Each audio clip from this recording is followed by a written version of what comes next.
Olá, meus queridos. Aqui é a professora Diana, professora de Física dos primeiros anos manhã e tarde.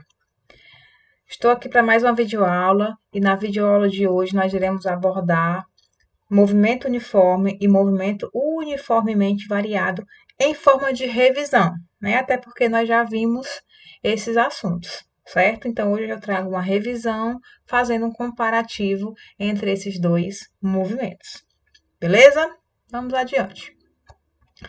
Antes de iniciarmos a nossa revisão, eu já lembro a vocês de ir até o nosso canal no YouTube, deixar o seu like, se inscreverem se não forem inscritos ainda, deixar o seu like, né? E compartilhar os nossos vídeos, beleza? Iniciando aí a nossa revisão, vamos fazer o comparativo entre os dois tipos de movimento, uniforme e uniformemente variado. Eu inicio com o uniforme e trago para vocês a característica principal desse movimento, que é velocidade constante, né? No movimento uniforme, a velocidade escalar, ela é constante, ou seja, ela não vai variar com o tempo. Ela vai ser diferente de zero e ela não será nula, certo? Então, característica principal aí do movimento uniforme é velocidade constante. Já no movimento uniformemente variado, nós temos como característica principal a aceleração constante, certo? Nesse movimento, a aceleração vai ser constante e diferente de zero. Nesse caso, pessoal, a velocidade ela vai sofrer variações iguais em intervalos de tempos iguais, certo? Então, comparem aí as características. No uniforme, velocidade constante. No uniformemente variado, aceleração constante. Ok? Então, vamos adiante. Trabalhamos agora com as equações para os dois movimentos. Iniciamos aí com o movimento uniforme, e eu tenho aqui duas equações, certo? Para o movimento uniforme.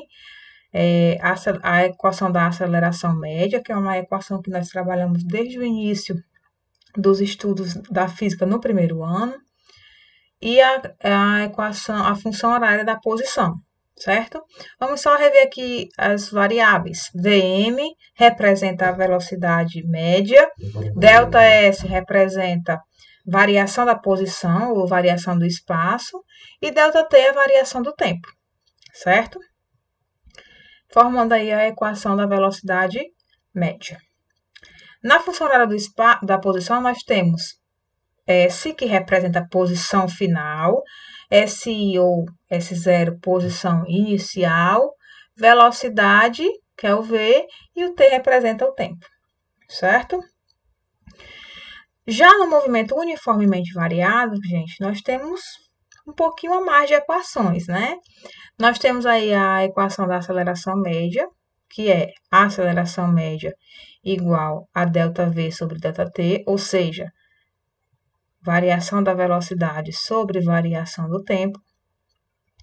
Nós temos também a função horária da velocidade, que nada mais é que essa mesma equação da aceleração, só que ela é expressa de forma diferente. Aqui está em função da velocidade, aqui está em função da aceleração, certo? Aqui nós temos velocidade final igual a velocidade inicial, mas a aceleração vezes o tempo. Essa aqui, um pouquinho mais extensa, é a função horária da posição, que é expressa por essas variáveis, que são as mesmas variáveis das outras, né? Que aqui é posição final, posição inicial, velocidade inicial, tempo. Nessa equação, o tempo aparece duas vezes, né? Aqui, só que ele é ao quadrado. Aceleração sobre 2. Nesta outra equação aqui, pessoal, é a equação de Torricelli. Essa equação, ela não vai trabalhar com o tempo. Então, se porventura, numa questão, você não identificar que ela abordou o tempo, então, você já deve se ligar que ela está, né, fazendo relação, provavelmente, à equação de Torricelli. E nessa equação, as velocidades, elas são ao quadrado. Então, nós temos velocidade final ao quadrado igual a velocidade inicial ao quadrado, mais a aceleração vezes ΔS. 2 vezes a aceleração vezes ΔS. Beleza? Esses dois movimentos, pessoal, eles têm uma classificação, certo? O movimento uniforme, ele tem uma classificação. Ele pode ser classificado em progressivo e em retrógrado, certo? O movimento uniformemente variado, ele já vai ser classificado em acelerado e retardado. Eu trago para vocês aqui o gráfico que representa, né, esses dois movimentos. No movimento uniforme, nós temos aqui o movimento, a classificação e nós temos as duas classificações. Movimento progressivo. Quando é que nós temos o movimento progressivo? Né? Será que vocês lembram? Quando a velocidade for maior que zero, ou seja, quando tem uma velocidade positiva. O móvel se desloca a favor, né? Ou seja, no mesmo sentido da trajetória. E eu tenho essa expressão para o gráfico, certo? O gráfico da posição em função do tempo, nós temos essa representação, certo? E quando é que eu tenho um movimento retrógrado? Quando será que eu tenho um movimento retrógrado? O movimento retrógrado, pessoal, quando a velocidade é menor que zero, certo? Ou seja, vai ser uma velocidade negativa. Nesse caso, o móvel irá se deslocar no sentido oposto, no sentido contrário ao sentido da trajetória. Quando isso acontece, nós mudamos aqui o sinal da equação, certo? Ela deixa de ser, ó, ela era positiva aqui, ó, e passa a ser negativa, porque o movimento é retrógrado, velocidade negativa, sentido contrário ao sentido da trajetória, certo? Já no movimento uniformemente variado, pessoal, nós também temos uma classificação, né? Só que esse gráfico ele é expresso, né, de uma maneira um pouquinho diferenciada. Veja que no movimento uniforme, você percebe aqui, ó, no progressivo, nós temos uma linha reta, mesmo que ele esteja crescendo.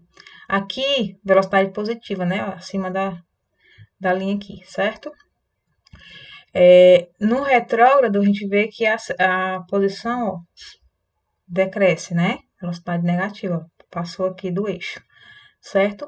No movimento uniformemente variado, não a representação não vai ser por uma linha reta, vai ser por uma curva com cavidades, a gente vai encontrar, certo? Vamos lá, o movimento uniformemente variado, gente, ele é classificado em acelerado e em retardado. Quando é que ele é acelerado, né? O movimento é acelerado, pessoal, é quando a velocidade aumenta ao longo do tempo, né? A velocidade e a aceleração escalar têm sentidos e sinais iguais. Sentidos e sinais iguais, certo? Já no retardado, né? A velocidade e a aceleração têm sentidos contrários, certo? Então, aqui, ó. Aqui, aceleração maior que zero, com cavidade para cima, ó. Aceleração maior que zero. A aceleração menor que zero, com cavidade para baixo. Então, aqui são as duas representações de movimento uniformemente variado para acelerado e para retardado, certo? Então, se você vê aí um gráfico se tratando de movimento uniformemente variado, né? Com cavidades, você não vai associar esse gráfico ao uniforme, tá bom? Então, pessoal, era isso, né? Peguei os pontos principais, espero que vocês tenham compreendido. Qualquer dúvida, leva para nossa aulinha lá, tira dúvidas, certo? Anota tudo direitinho, leva lá que a gente tira todas as dúvidas, beleza? Um abraço, fique com Deus e até a próxima.